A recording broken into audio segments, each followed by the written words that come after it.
Hello. We are here today with Miss Olivia the Swindler. I'm sorry. No. Sorry about that. And she is a debut author of a wonderful book, Cynthia Starts a Band. It'll be out October 19th of this year. So how are you doing today, Miss I'm Olivia? good. Yeah. Great. I'm And good. thank you for joining. Thank you for joining us and giving me this opportunity to discuss your novel, such a wonderful story. And Thank you for so having me. I'll yes, and it's I think we're gonna have an awesome time here today. So so I will read a blurb just to tell everybody a quick thing of what the story is about, to give them an idea of what the story is about. But before we do, hey, tell us where you're joining us from. You're not in America, right? I'm not. I am joining you from Grenoble, France, where I have lived for almost the past 5 years. Oh, so great. I've always wanted to visit there. I've always wanted to come, and as soon as I get a passport, I'll Yes, make my way over there. the bread is as good as people say it is. It's worth a visit just to eat. I believe it. So I need to do a little dieting before I go. That way I'll stay the same size. I'll lose a few so I can go over there and gain it back. Good thing. Good thing. Yes, good plan. So today, like I said, we're going to discuss your debut novel, Cynthia Starts a Band, and just to tell everybody what it's about. Eleanor Quinn lives a life most young girls dream of. She's the lead singer of a wildly successful band, dating the most beautiful man in America and genuinely in love with her life on tour. So when she disappears after her fiance's fairy tale perfect proposal on stage, the world is shocked. Worse yet, he starts telling interviewers that Eleanor is crazy, possibly even a danger to herself and those around her. As the weeks go by, the world wants to know, who is Eleanor Quinn really? So when you read that blurb, you don't really know what's about to go on in the story, right? You Yeah. don't know, if like she's been kidnapped, if he has some sinister plot, you don't know what's going on. So I'll give you a chance to further elaborate on what the story is about. Yeah, so the story is told in two different timelines: Eleanor's life before she leaves her bank at Tanning and her life after she leaves. And I thought that was really important because I wanted to give readers the full story. And I think oftentimes to know and understand where someone is presently, we need to see where they've come from. So every other chapter is told from a different timeline. So the first timeline, where before she leaves Katanning, follows her life and the formation of the band and how that happened. And in that timeline, we discover that this relationship with Art was actually set up by her manager. They both, Art and Eleanor, went into the relationship knowing that it was a fake relationship. And she had that mindset that this is not real. I'm doing this as part of my job. And then something happens and something in Art's mind switches, and he sees the great publicity that they're getting by being in this dream America couple, and he leverages that to his own advantage, and like the blurb says, starts speaking out about their great relationship in interviews and really going off the book. And it leaves Eleanor feeling like she's lost this sense of agency. So the second timeline, she has left Katanning. That is not a spoiler. And she moves to Seattle, moves in with her cousin, and it starts attending university and really works to figure out and find herself again. Okay, that sounds awesome. That happens. It's sometimes hard to when you try to merge your life with someone else's, but it's also harder when you're in the public eye. Yeah. So you want to tell us about the theme, because I know the theme of the story is basically abuse, and in this story, it's more mental. I Mm-hmm. believe mental abuse. He's rather narcissistic, Mm-hmm. right? And Mm-hmm. and so you want to share a little bit about us about um, how these things happen. Like it's usually on a gradual Yeah. type thing. So if you would like to tell us a little bit about that and your motivation for writing this story. Yeah, definitely. I think when these relationships happen, when there is a toxic or manipulative or abusive relationship, it's not like you said, it's not like you into the relationship and this person is like that. I think oftentimes it is this gradual slope, this slow boiling of the water. And then you realize, oh my gosh, I am in this relationship and it is nothing like I thought it would be. And it's not healthy and I don't feel safe. And I think that theme is really important to talk about, because I think that is the reality for many, particularly women who are in these unhealthy relationships. And I think that the more we talk about them openly, it gives people words to talk about their own story. When we see it somewhere else, there's power in that and it creates conversation. And I think that was one of my major motivations for writing this book. I had been in a relationship that was rather toxic.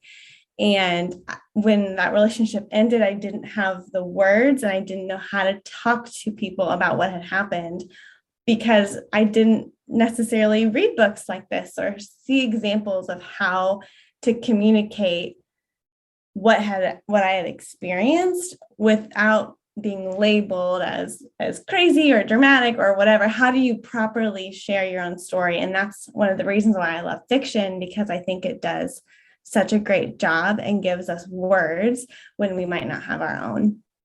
Oh, that's beautiful. That's a good point. We can put things on books like it's based on a true story or loosely based, or, I wrote it based on my own experiences, but that is very difficult sometimes for people to admit. It's not, I think we go, people involved in toxic relationships. I think they go through stages just like you do with grief, because at first you can't even grasp that it happened. Your mind is trying to just process what's really going on, and then you go through a stage of embarrassment, like you don't want to tell, or shame, or whatever you want to call it. So that sometimes it feeds that that bad part, because if you're too ashamed to tell anybody it's happening, or you're too ashamed to take action because, oh, if I move out, if I go away, if I stop talking about this person, people will know something was wrong with the relationship. They'll ask questions. And so do you have any advice to anybody in that situation of how to get past that point? Like, forget the shame. You have to take care of yourself. Do you have any advice? Yeah, I Or think the biggest advice I have is to talk about it. Not to everyone. I wouldn't say like, go tell your checkout person at the grocery store, but really your innermost community. I would just pick one person to start with if it's something that feels really scary and heavy. One person that no matter what, loves you and sees you, and share with them in as many or as few words as you can. Because I think community, and I write about this in the book, I purposely surround Eleanor with incredible community, because I know for me personally, my community was what really carried me through that difficult experience. And I think when we have friends and family and good people that are around us, they're able to hold on to hope for us that the future will be better, that this will not always be our reality. I think that can be really scary when you leave a relationship, and I think most relationships have a sense of identity attached to them. And when you lose that, it can feel like losing a piece of your identity.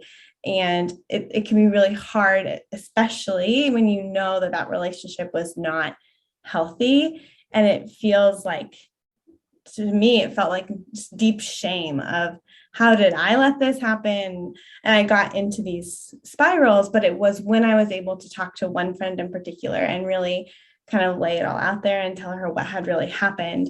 And she said, I see you and I believe you. And for me, hearing that really changed everything. Yeah, I can imagine. So, to touch on what you said, it is very important to surround yourself with a support system to get, even if it's just one person, it doesn't take 10. And I think we can all agree that a part of abusive behavior is first isolating the person. Mhm. So, and I don't want to just say ladies, this book is particularly based on a woman being the victim and the man being, the abuser. But I'll just throw out there, we're not man bashing. I know women can be abusive as well. We're just talking about this particular book. But when you see someone trying to isolate you from your loved ones, your friends, or, that's a red flag. And so we'll just throw out there to beware of that, because that's when it starts. So in the story, when he goes to the interviewers and he's telling everybody she's crazy. Now we're talking about a woman who has fame, or she's well liked in the community, in the world, and the moment he says something negative about her, it changes all of that, despite what people have seen in her, or viewed for themselves. They latch on. Some people latch on to his accusations. And so I guess I would like to touch on that a bit. Why do you think that behavior is always justified, excused, swept under the rug, easily believed? Like their words are, we easily believe what they're saying. Why do you think that happens? Yeah, that's a hard one. And it's something that feels really isolating when you are the person that is trying to share your experience. But I think that as outsiders, we are not in the nitty gritty of a relationship. And oftentimes what people display of a relationship doesn't always reflect the interior. So think about what people post on Instagram. They want the beauty and the fun and look how amazing we are together. And I think oftentimes that's the narrative that we tell our friends or whatever. We want to paint this relationship well, and we want everything to be tied up with a pretty bow and not look messy. And I think there can be fear of admitting, I think that something is wrong in this relationship, especially if you don't have the words to articulate it. So I think my theory would be that we, as a society, we want to believe that these relationships are beautiful. And so when someone comes out and says, actually, it wasn't, and then she gets called or he gets called crazy, I think it's easy because we want to believe that, well, this was pretty. You showed me that this was a beautiful relationship. And how has it happened that it wasn't what was on display? And I think that it's so difficult because it's so vulnerable to be able to share, like, this was not healthy and this was not safe. And I think it adds another layer when there is that cultural norm that, well, we don't necessarily believe women, which I think is really wrong. And I think one of the biggest things that we can do is start believing victims. Exactly. We need that, people need that support as women as a whole, and just people in general. It can be very devastating. And sometimes if you push, you can make the victim question their own sanity, or, second guess themselves. And, maybe he was right or she was right. I am overreacting. I am, because I'm the only one seeing this negativity. But you did say something very important. We have to be careful about, putting on fronts, basically, and portraying something in, prettier than what it is, because when it comes down to it, it's almost like a cry wolf syndrome. And so women and men as well, victims out there, if we have to be careful about that, about what we're posting online, and about how we're telling, what we're saying to other people about this person. So I think, that would be some good advice to give, is to be careful about doing that. You don't have to air your dirty laundry, and you don't have to say negative things about them, but sometimes it's best to just stay quiet, but that is not meant to say any victim, it's their own fault. That's not what I'm saying. But at this point, I think, it's important to share things with people to try to help them avoid getting into these situations, and to recognize it when it's happening. So in Cynthia Starts a Band, Eleanor's, she's famous, she's in the spotlight. So how do you think this story or process could be different for a young woman who's not in the spotlight, she doesn't have a platform to defend herself. How do you think that would play out differently? I imagine it would be easier. I mean, when I went through an experience of coming out of a very toxic relationship, I did not have a big platform. And I felt like that was easier for me to be able to really unplug. And the people in my close community knew what was going on. And that was important. I really pulled those people close, and I was really cautious about who I let into that circle. And I think it allowed me to heal because I had a group of people around me who I knew loved me no matter what. And they believed me. I didn't have to explain or justify if I just started crying or whatever. They knew me and they understood the pain I was walking through. And I think it was a gift to really have that time with just this close community and allow myself not to feel like, oh, I need to post on, Instagram or whatever. I think not being in the spotlight, you have more of the ability to pull away and say, this is an experience that is like grief. It is a trauma, and I need to really turn inward. And I think not being in the spotlight allows people to do that. Yes, that I could see what you're saying. You have less people to answer to, less people asking questions. Mm-hmm. You don't have all those, obligations. So, why is it important to be have open conversations about toxic relationships? I mean, early on, not after someone's already in one, but early on.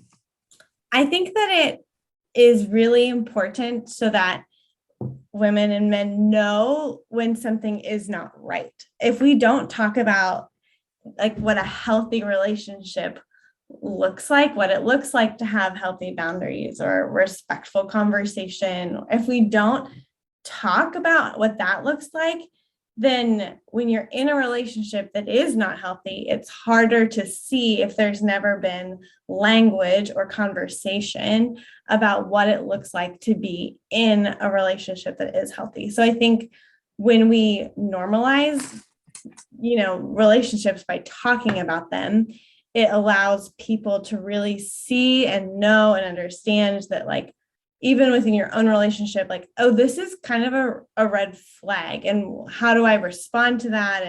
And giving people tools on the front end, I think, is really, really important because it makes the healing or the avoidance so much easier. It does. That was a great point you made, that it's not just about open conversation about toxic relationships, but healthy ones. Mm-hmm. So, we actually, we think we know what a healthy relationship is, and that's not something we have to be taught. But you made a good point. Sometimes it is.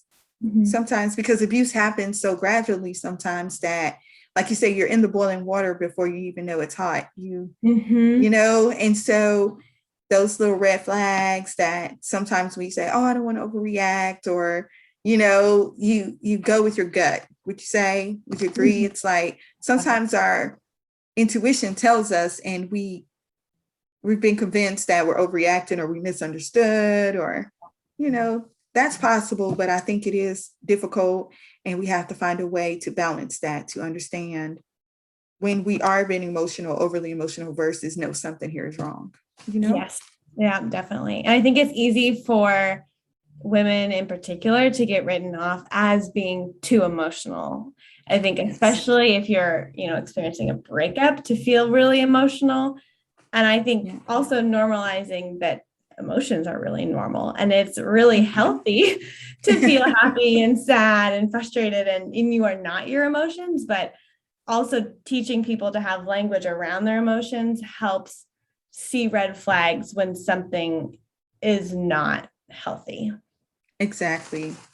And I would like to reiterate what Olivia just said. It's normal to have these emotions. Mm-hmm. So when people try to tell you, make you think you're crazy for having them, that in itself is a red flag. Yes, emotions are normal. I'm glad you made that point.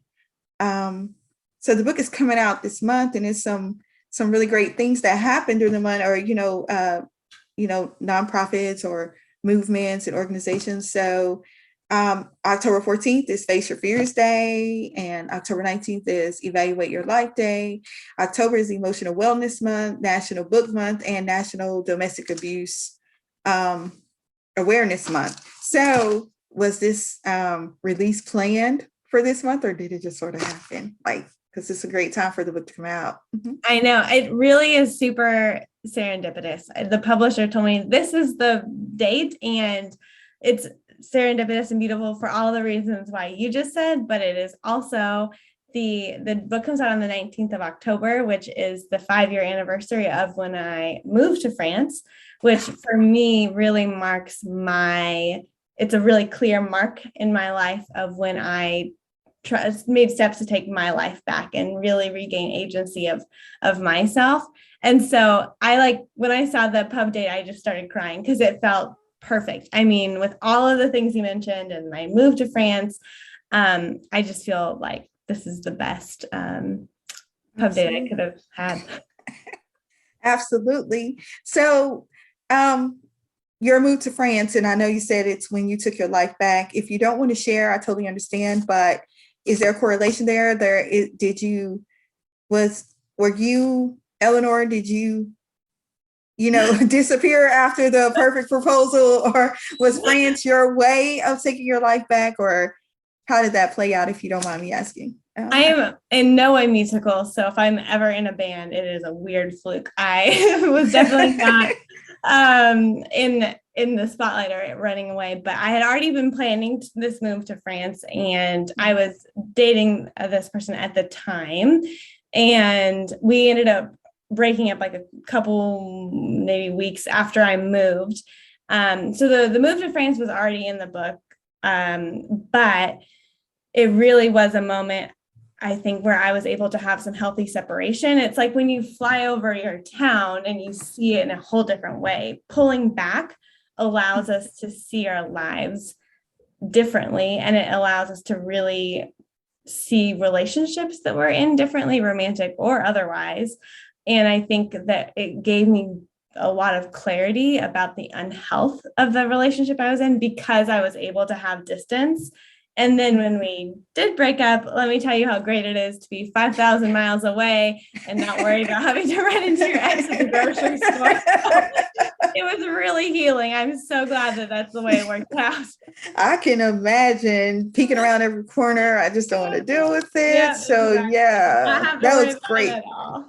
Yes, that was great for healing right there. You don't even have definitely. to, out of sight, out of mind. Mm-hmm. So debut novel, right? Yeah. But I'm taking it, most of the time when someone has a debut novel, it's not the first book they've written, right? Mm-hmm. So we get better, people get better as time goes on. So did you plan for this to be your first debut novel, or did it just not work out with some others? Because this is a very strong introduction into the literary world, and I commend you on that. And I just wonder, how did it come about? Like, had you been writing this book for years and years, or because sometimes that happened. I've been working on the book 10 years, and I finally got it polished and published. So tell us about your journey, if you will. Yeah. I think I had been writing versions of this story for my own healing. I've been a writer my whole life. And I found that writing for no one but for myself was so healing. And so fictionalizing an experience, it was so helpful for me. So I had wanted to write this story, but probably the first 20 drafts were just for my own healing. And that was so important because it allowed me to write this book, which is not as emotionally driven for me. It feels farther away.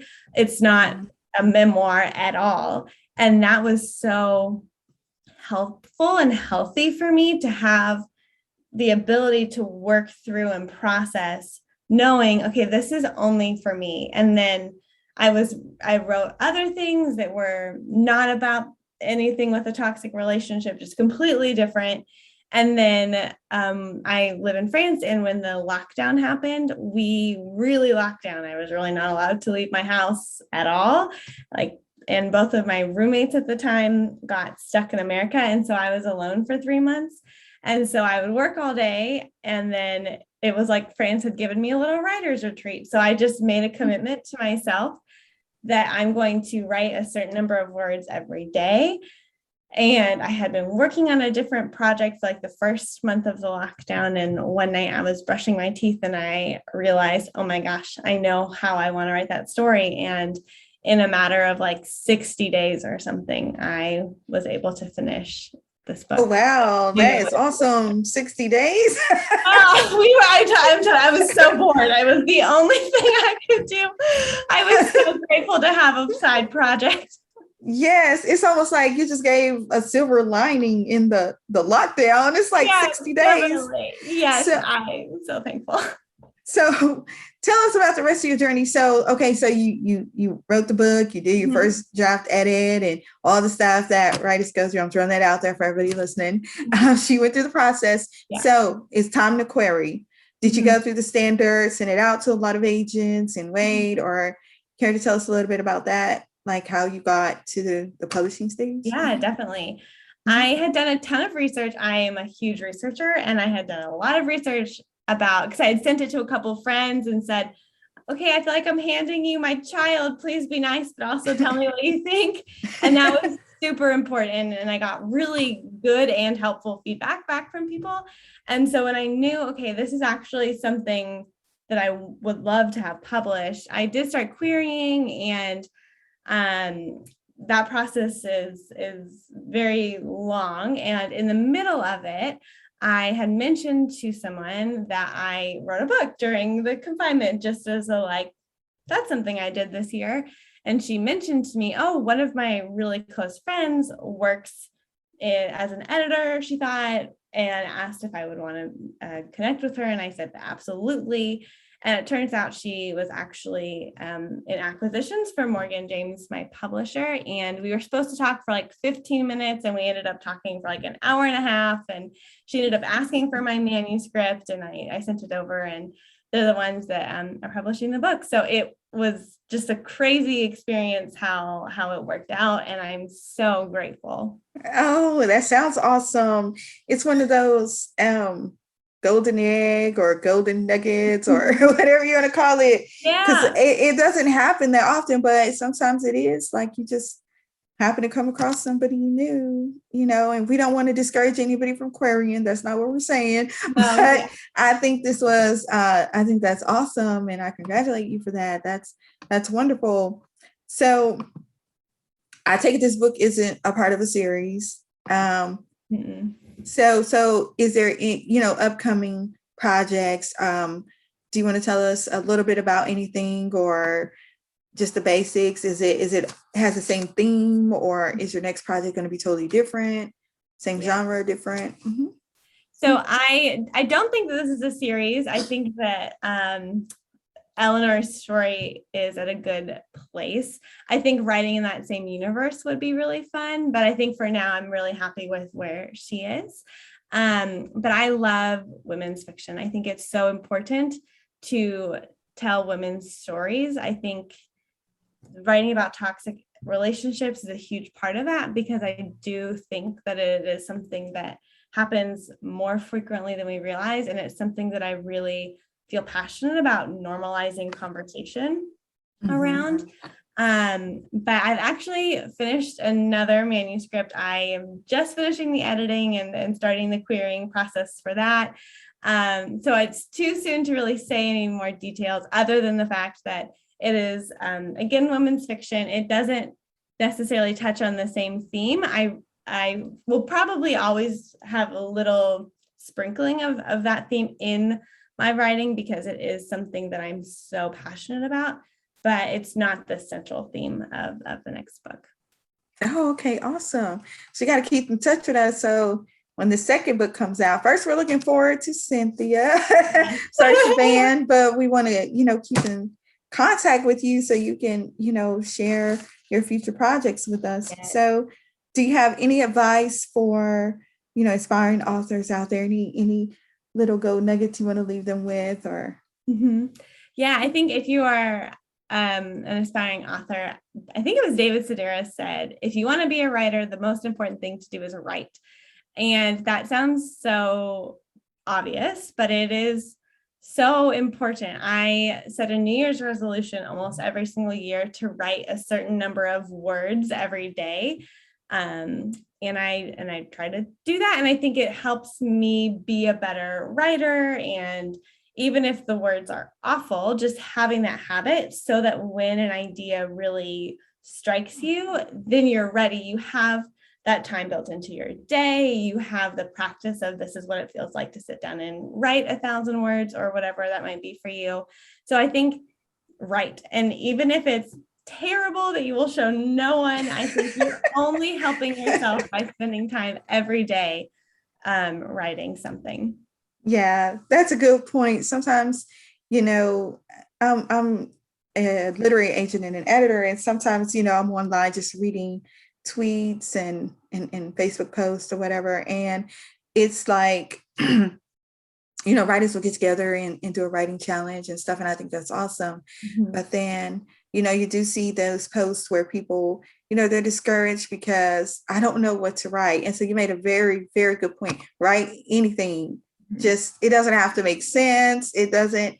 And I think sometimes when you write just jumble, it may form into an idea. You never know, but it's good to keep up the practice and dedicate certain amount of time to your day for your craft. And so I think that was great advice. And I thank you for that. So it's been awesome talking to Thank you. you I'm so glad much you for joined having us. me. Yes, definitely. You're always welcome to, I'm going to be keeping tabs on you and everybody out there. Once again, Cynthia Starts a Band. It is out October the 19th. And do you have, social media and all of this? I will get some links together. We'll send them over to us so everybody can keep in touch with you and we can Perfect. and follow along and see what's going on. Sounds So good. Thank thank you. you. Thank you so much. You have a wonderful rest of your day. Thank you. You as well. Okay. Bye-bye. Bye.